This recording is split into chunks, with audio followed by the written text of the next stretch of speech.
O programa a seguir tem classificação indicativa livre.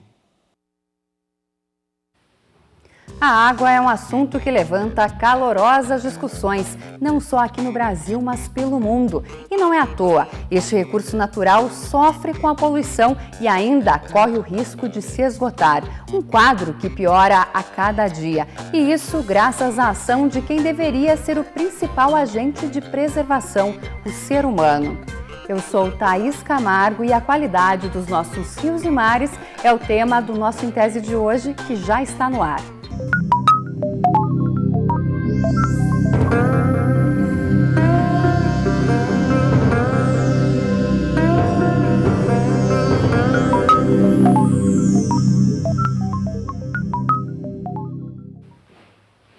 A água está entre os elementos de maior importância para a manutenção da vida. Mas como estamos cuidando deste bem tão precioso? Quem vai conversar mais com a gente sobre esse assunto é o biólogo, mestre em Ecologia e Conservação pela UFPR, Gustavo Souza Santos. E participa da nossa conversa a também bióloga e doutora em Ecologia, professora Marta Margarete Sestari. Sejam bem-vindos ao programa Em Tese. Muito obrigada pela presença. Eu gostaria de começar o programa, professora, te perguntando qual a real situação dos nossos rios e mares, não só aqui no Brasil, mas pelo mundo. Hoje existe já na mídia, né, uma propaganda muito grande demonstrando o grande problema que está aparecendo primeiro, a falta da água e, consequentemente, a água que está disponível não está, na sua já maioria, tão boa para ser consumida pelo ser humano. Então, de uma forma geral, a água está se deteriorando muito rapidamente. Então, hoje, mesmo a água potável, essa água que passa por tratamentos dentro de sistemas de tratamento das prefeituras, ela possui substâncias que esses tratamentos não retiram. E são substâncias muito complicadas, são substâncias perigosas para a saúde. Inclusive, a água de subsolo, hoje já tem testes, já tem dados demonstrando que ela possui algumas substâncias já com muitos problemas. Uma substância extremamente problemática que está nos nossos rios hoje é o hormônio, e não tem um tratamento para tirar ele da água. Então, a quantidade de hormônio está muito acima do desejado, muito acima do que poderia ser considerado natural. E a gente sabe que um excesso de hormônio, né, pode provocar problemas sérios às pessoas que estão ingerindo essa água. Além disso, claro, nós temos os agrotóxicos, nós temos os metais pesados, que são metais que, de certa forma, o nosso organismo depois não expele, ele vai acumulando, e isso pode ir provocando alterações nas células com consequências danosas, como, por exemplo, tumores, câncer e etc. E, Gustavo, em termos de disponibilidade, podemos dizer que o Brasil é um país privilegiado nesse sentido, na disponibilidade de água? Bom, o Brasil ele representa grande parte das bacias hidrográficas do mundo hoje e também representa recursos naturais aquáticos muito importantes, né, para o mundo e também para a manutenção da biodiversidade no mundo. E essa biodiversidade e esses ambientes aquáticos têm sido, nos últimos anos, afetados principalmente pela poluição, pela construção de hidrelétricas, entre outras perturbações causadas principalmente pelo homem. Uhum. E o que encontramos nos nossos rios e mares? Bom, além dos saquinhos, das garrafas PETs, etc., né? Porque quando eles mostram a poluição, eles mostram essa macropoluição, ou seja, o visual. Né? Então, visualmente, está tudo muito ruim, tem isso, tem aquilo, tem que tirar, papapá. Para quem trabalha nessa parte de ir aos locais, fazer essas coletas, eu acho assim, é muito importante, principalmente para as pessoas começarem a ver o que elas estão fazendo com o ambiente, não só com o ambiente, porque essa água vai retornar para ela de alguma forma. Então, ela tem que começar a tratar essa água antes que a coisa fique muito pior. Além dessa macrovisão, né, que são os saquinhos, vamos tirar, vamos isso, aquilo, tem alguns locais colocam colchões, né, sofás, etc. Existe a parte que não é visível ao olho. Então, muitas vezes você olha a água, ela não está tão ruim, na parte visual, mas se você for fazer análise, não análise só química, análise química vai te quantificar reagentes, quais reagentes e quanto, mas uma análise biológica, ou seja, qual a resposta dentro de um organismo que aquela água com aqueles produtos vai dar. Então, você tem dados produtos que vão ocasionar naquele organismo problemas muito sérios. Não necessariamente mata. Então, normalmente a televisão mostra a morte de milhares de peixes, por exemplo, tal. Isso são casos extremos, né, e realmente é um problema. Mas, além disso, pode não matar imediatamente o animal. O que pode acontecer é ele ir ficando doente cada vez mais. E, às vezes, com o consumo daquelas substâncias que estão naquela água, ele não consegue expelir essas substâncias e vai acumular na carne dele, que vai servir de alimento para outros animais e, inclusive, para nós. Então, muitas vezes você está comendo ou um peixe, ou às vezes até uma ave, alguma coisa assim, que se alimentou daquele peixe, e você está comendo mais contaminante do que eles próprios comeram. Porque existe o que a gente chama de uma bioacumulação na cadeia trófica. Então, o visual que é demonstrado, ele é importante para acionar que as pessoas tentem melhorar o ambiente, porque nós estamos prejudicando muito a água. Daqui a pouco nós não vamos ter água potável mais do rio, não vai poder mais utilizar. Então, só vai sobrar o subsolo ele é esgotável. Tem região que, se você tirar muito, o solo afunda. Então, há uma necessidade, principalmente, do tratamento do esgoto. O esgoto das cidades é um dos maiores poluentes que existe. Então, há uma necessidade de tratamento e que esse tratamento seja monitorado. Ou seja, é feito o tratamento, como é que está essa água depois que ela sai do tratamento? Ela pode estar muito boa, insípida, inodora, incolor, como é necessário. Mas ela pode ter agente químico pior do que antes do tratamento. Então, isso precisa ser avaliado. Nós tivemos uma dissertação de mestrado que avaliou isso e demonstrou que um dos agentes químicos que é usado para o tratamento, ele é neurotóxico, ou seja, ele vai causar degeneração neurológica. Então, tem todo um trabalho importante que as prefeituras e os estados esquecem de acionar os cientistas que trabalham com isso para saber o que eles podem usar. A poluição da água do mar muitas vezes é reflexo da falta de cuidado com os nossos rios. O Brasil possui uma das mais extensas e diversificadas redes fluviais do mundo, dividida em 12 regiões hidrográficas. Muitos desses rios são usados na produção de energia para transporte ou como fonte de renda por meio da pesca.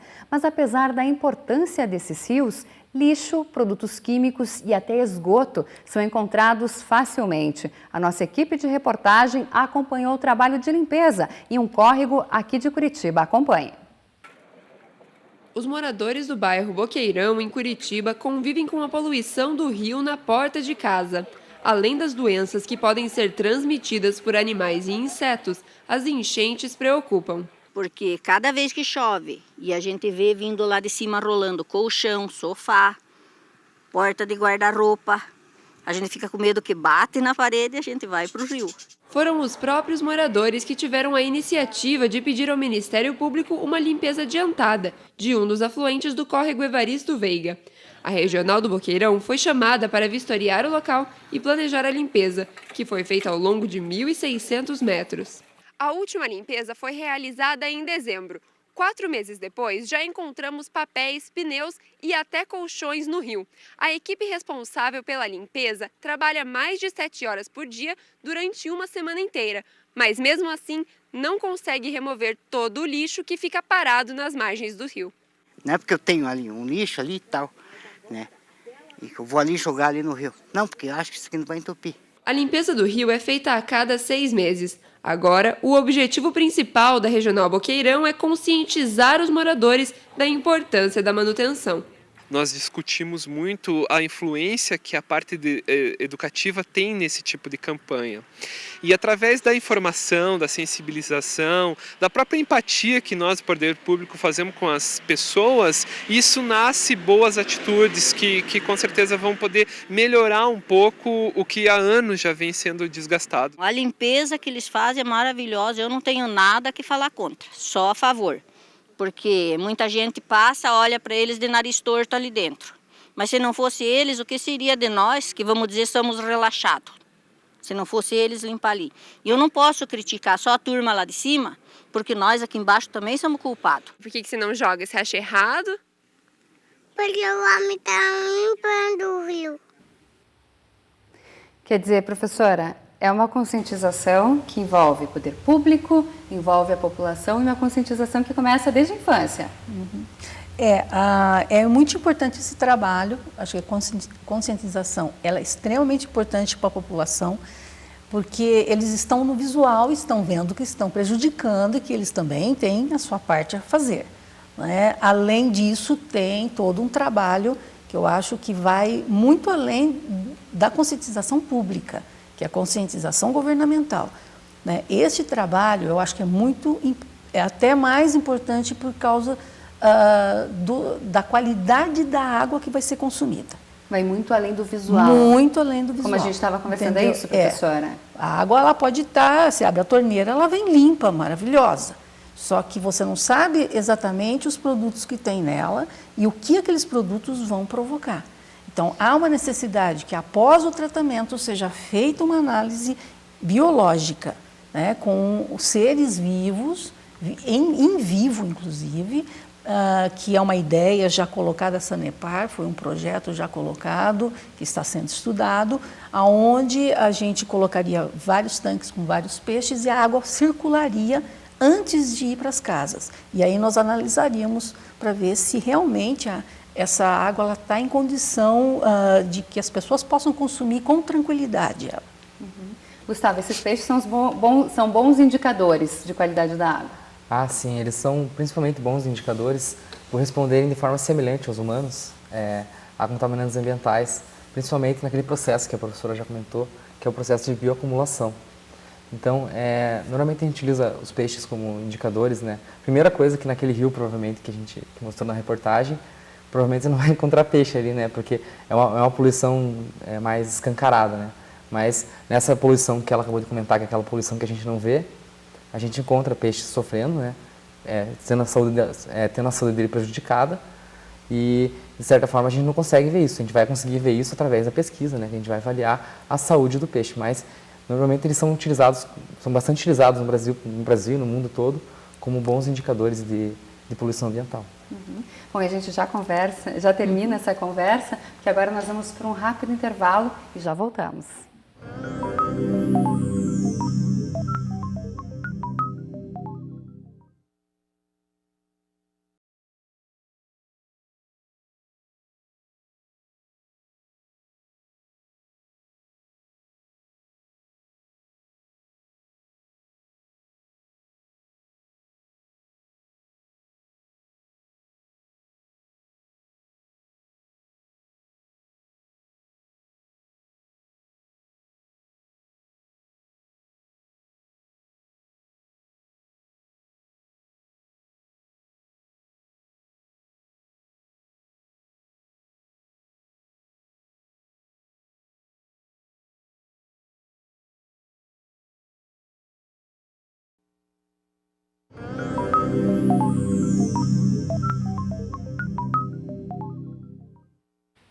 No quadro O FPR pelo Mundo de hoje, nós vamos conhecer a história do Felipe Perreto. Ele é estudante de arquitetura na UFPR e, por meio do programa Ciências Sem Fronteiras, está estudando em Lisboa, Portugal. Vamos ver de que maneira a experiência de viver em outro país contribui para a vida e a formação acadêmica dele.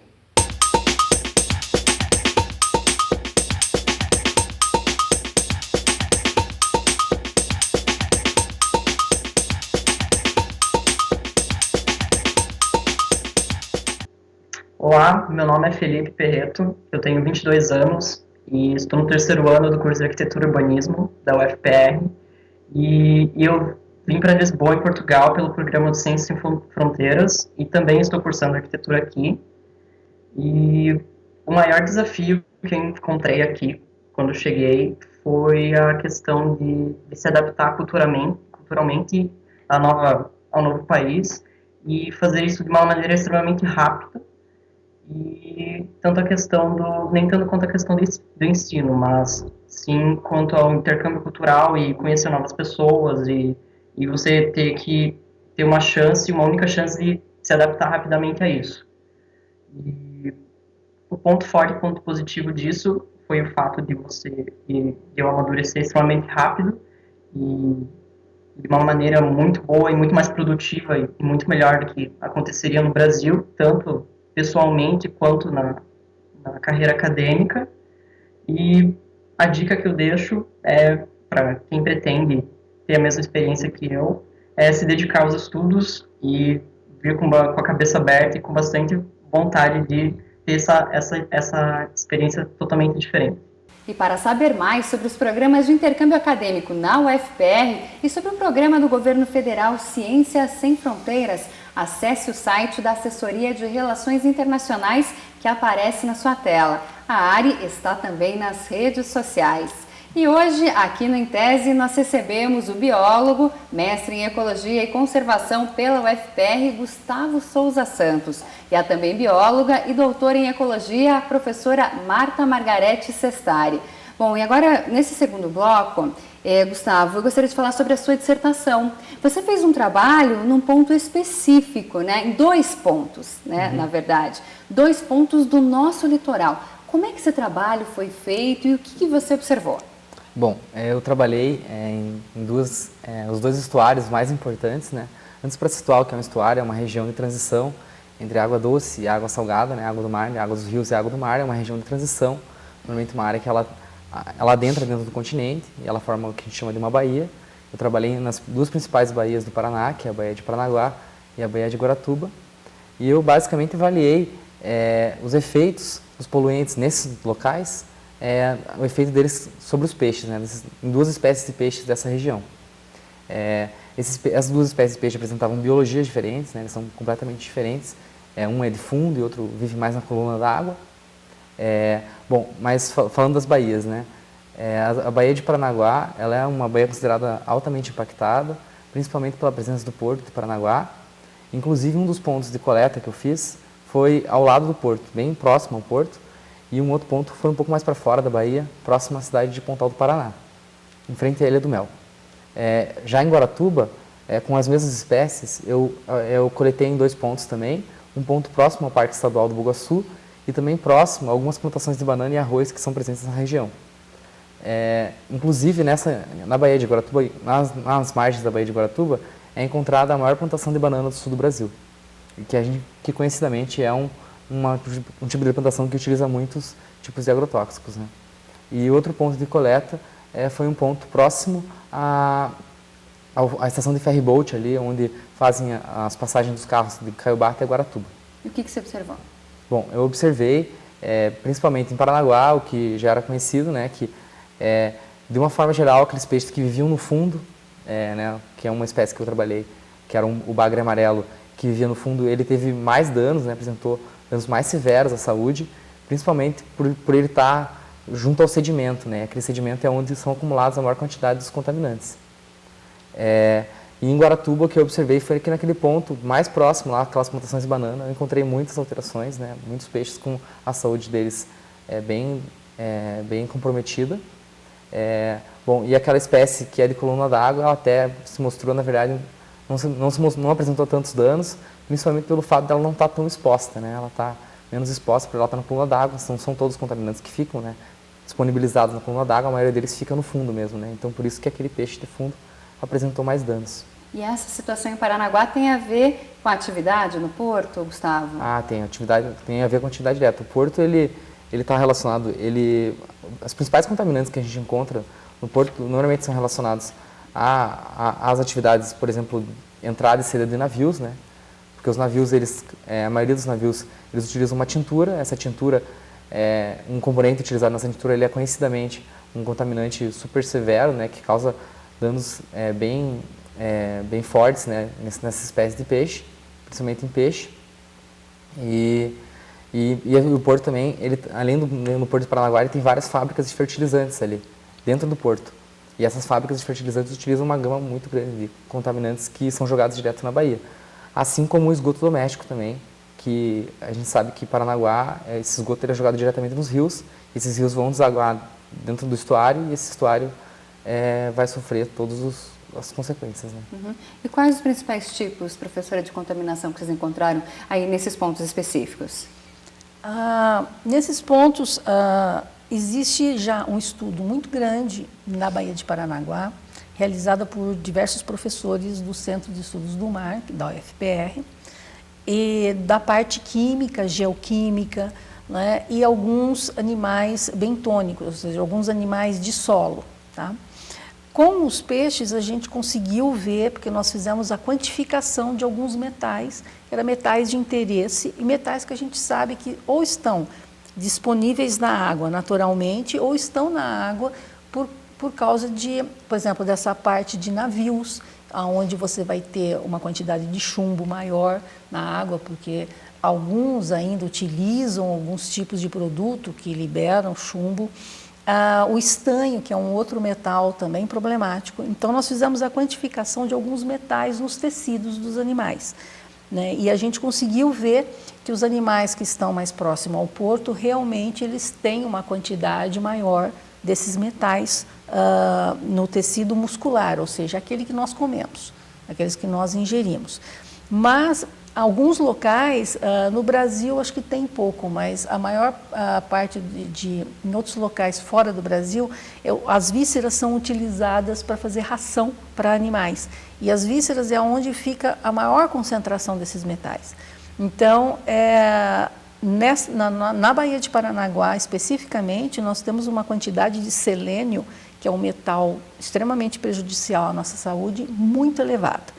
E o estanho também é um metal muito elevado, porque ele está complexado na forma que a gente chama de tributil-estanho, que é um produto que a gente encontra numa concentração muito alta no solo de alguns locais da Bahia. Como nós trabalhamos, ele trabalhou no mestrado dele com duas espécies, uma de fundo, né, que é uma espécie que quando há ressuspensão do solo oceânico, ou do solo do estuário, por dragagem ou por movimentação mesmo desses grandes navios, esses animais estão mais diretamente sofrendo esse impacto.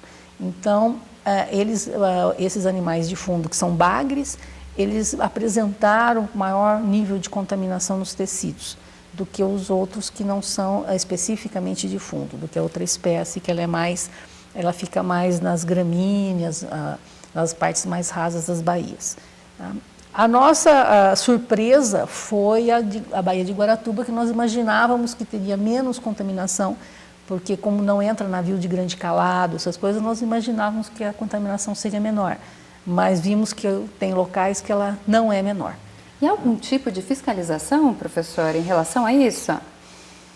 Por parte do poder público? A fiscalização, ela vê a quantidade que tem na água referendada pelo CONAMA, onde tem uma quantificação do que pode ter na água e a quantidade daquela substância. Muitas vezes a quantidade é bem superior. Né? As análises que são feitas não são análises, por exemplo, não é feita uma análise para saber que tipo de agrotóxico tem na água. Isso é muito raro ser feito. Né? Normalmente eles vão e olham o número de coliformes fecais ou ver algum metal exclusivamente para ver se tem uma maior incidência ou menor incidência dentro do CONAMA. Né? Mas não é feito uma análise desse tipo. A análise desse tipo é mais científica, né? E quando a gente tem a oportunidade que nós estamos tendo agora de colocar essa problemática, muitas vezes o pessoal fala, não, mas essa água não vai ser consumida, ela não vai ser consumida diretamente, porque não vai ser bebida, mas ela vai ser consumida através do animal que vai ser ingerido. Né? De alguma forma ela vai ser utilizada. E agora a gente faz uma pausa na nossa conversa para ver o que está sendo pesquisado de curioso e diferente pelo mundo. É o Giro de Pesquisas.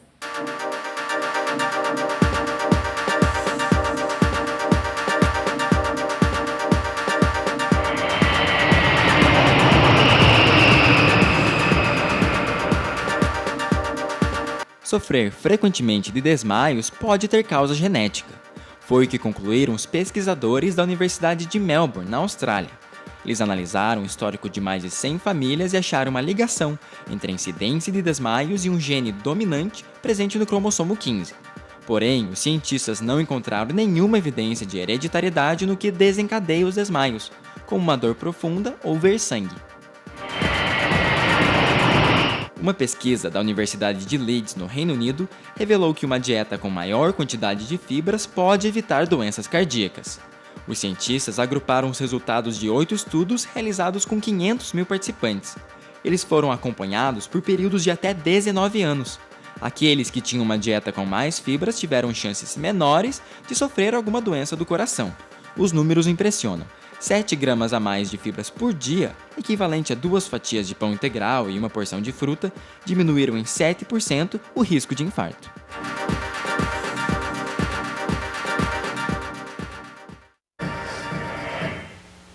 E só para a gente finalizar, Gustavo, como é que é a sua pesquisa, né? A sua dissertação de mestrado pode ajudar na preservação deste ambiente e de outros também? Bom, a minha pesquisa, assim como outras realizadas na mesma área, elas são importantes principalmente para levantar essa base de dados, né? Vamos dizer, mostrar o que tem realmente naquele local, que às vezes é aquilo que a gente não está vendo, a poluição ali, mas ela está ali dentro. Então, eu acho que é importante, né, nesse sentido, né, de mostrar, né, de uma forma geral, que a saúde daqueles peixes, daquelas espécies que estão vivendo naquele local, ela está sendo afetada, e isso vai criar uma base de dados, né, para quando for levantado em alguma discussão, né, pelos órgãos governamentais, isso seja levado em consideração, não só a minha pesquisa, como várias outras que estão sendo realizadas também nesses locais, e dessa forma eles possam levar em consideração que aquele local está poluído por causa daquele motivo, né, por causa das que a gente já comentou, e também levar em consideração isso na formulação das leis, né. Tá certo, quero agradecer a presença de vocês. Nosso tempo acabou, a conversa foi tão gostosa, passou tão rápido. Muito obrigada pela presença de vocês e até uma próxima oportunidade. Claro. O Em Tese fica por aqui, mas você pode rever esse e outros programas no nosso site. Participe, mande suas dicas e sugestões para o e-mail emtese@ufpr.br. A gente se vê na semana que vem. Até lá. Tchau!